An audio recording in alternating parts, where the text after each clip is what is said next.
You to meet the new sheriff of Rock Ridge. I'd be delighted. Wow!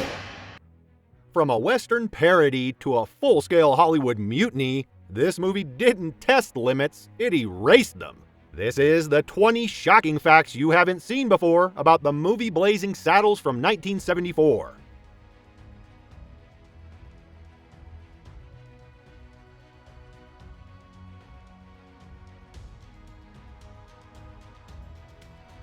Studio executives hated the name. They thought it sounded dirty, suggestive, and risky. Some suggested safer options, but Mel Brooks refused every one. He said if the name made people uncomfortable before the movie even started, then it was doing its job. Many scenes had to be reshot because the crew couldn't stop laughing. Have a good night's rest. I missed you. That he laughed on every take, so it was very difficult to get that. Normally he doesn't laugh. Camera operators shook. Boom microphones dipped into frame. Even the assistant director had to be moved off set because his laughter kept bleeding into the audio. Mel Brooks finally yelled, "Stop enjoying the movie, we're still making it." Slim Pickens had built his career on real westerns. Mel Brooks never fully explained the joke. Pickens played every scene with total sincerity. We'll head him off at the pass! Head them off at the pass? I hate that cliche. No winks, no exaggeration. He treated fart jokes and chaos like serious frontier drama. That seriousness grounded the madness and made the absurd moments land even harder. Whirling transient nodes of thought, careening through a cosmic vapor of invention. Ditto. Ditto? Mel Brooks modeled Hedley Lamar after a real type of Hollywood executive, power-hungry, taking credit for other people's work. Brooks never named the person, but those in the industry recognized the type instantly. Harvey Korman leaned fully into creating a villain so ridiculous he felt real. Before release, censors flagged entire pages. Racial language, sexual jokes, religious satire, Nazi jokes. Excuse me while I whip this out. One warning reportedly said the film could end careers. Mel Brooks refused to back down. His argument stayed simple. If you remove the edge, you remove the point. When Warner Brothers executives first saw early cuts, they weren't laughing. They were terrified. They thought the movie was chaos. Some wanted to quietly pretend it never existed. Mel Brooks demanded one thing before that happened: a real test screening with a real audience. At the test screening, the audience stayed quiet for nearly 20 minutes. Then came the campfire scene.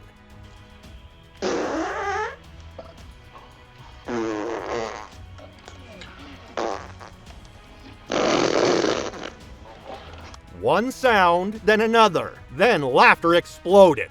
People cried. People slapped their knees. That moment unlocked the room. A single joke turned studio panic into confidence. J. La Petite.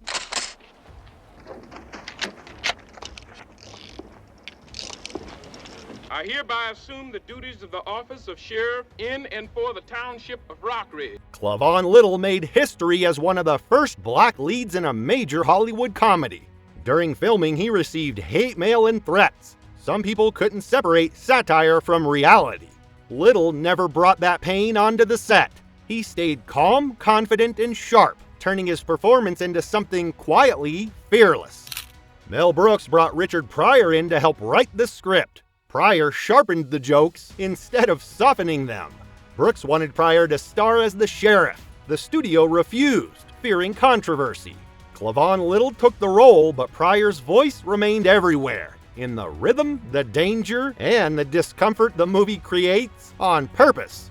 Gene Wilder agreed to join the movie on one condition: he would play the Waco Kid seriously. No mugging, no exaggeration.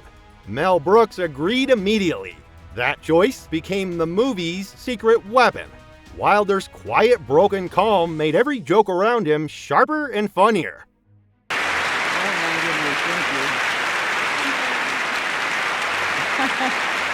Thank you.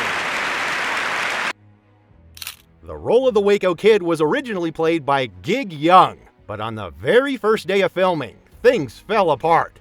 Because of being drunk on set, Young was removed from the film entirely. Then Gene Wilder was called and said yes without hesitation. And in that moment, a crisis turned into one of the most iconic performances in comedy history. Mel Brooks didn't just bring Richard Pryor in to help write jokes. He wanted Pryor to be the star. Brooks believed Pryor was the heart of the film's message. Pryor's comedy made people uncomfortable first, which was the point. The studio refused, and the role went to Clavon Little, who delivered a confident and legendary performance. One of the most shocking gags in the film involves the character punching a horse, knocking it out cold.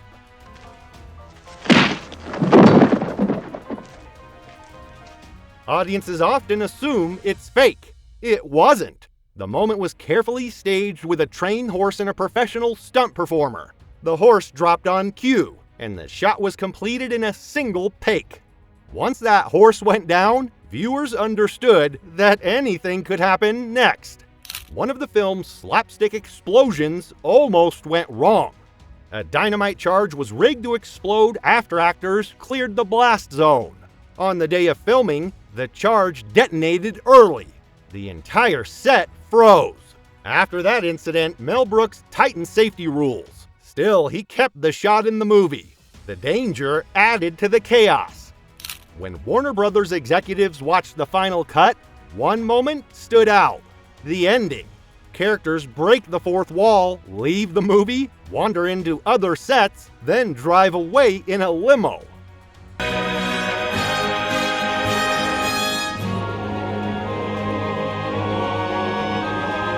One executive asked a serious question. Why leave the movie? Brooks answered calmly, because it's over. That ending wasn't random. Brooks wanted to tear down the storytelling rules themselves. The wild musical meltdown near the end of the film almost didn't exist. You're doing the French mistake, voila! All right, cut! Studio executives hated the idea. Mel Brooks ignored them. What came out fit perfectly. By that point, the movie had trained the audience to expect the unexpected. A tap-dancing meltdown made sense, because nothing else would have. Mel Brooks didn't stop at directing and writing. He put himself on screen in multiple roles. A clueless governor, Please do, sir. Thank you. These things are defective. Right as usual, sir. Show off. a Yiddish-speaking native chief. He didn't need preparation, he needed chaos. Those performances weren't about acting range, they were about tearing down systems that take themselves too seriously. Mr. Walter Mirish.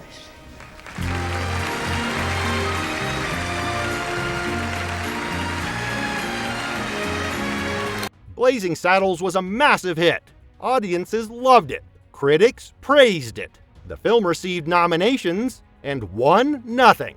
The satire was too sharp, the language too raw, the message too uncomfortable for Hollywood to publicly celebrate. Mel Brooks later joked that the movie didn't win Oscars, but it won something better: longevity. Shooting Harvey Korman and bad guys escaping from Warner Brothers, escaping from the black sheriff who was... Mel Brooks has said plainly that Blazing Saddles could not be made today. Not with that language, not with that ending. The movie existed at a very specific moment. Its goal was to attack hypocrisy head-on, using comedy as a weapon. That kind of satire walks a razor's edge. Once crossed, it doesn't get crossed again the same way.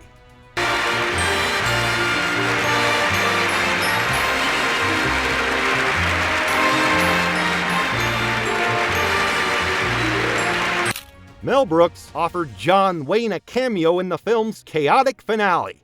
Wayne read the script and loved it. Then he declined. He told Brooks his fans would never forgive him for appearing in it, but he promised he would be the first in line to see it when it premiered. Wayne kept his word. The King of Westerns showed up for opening night. Blazing Saddles crossed a line and dared Hollywood to follow. If any of these facts shocked you, drop it in the comments. Like, subscribe, and I'll see you in the next one.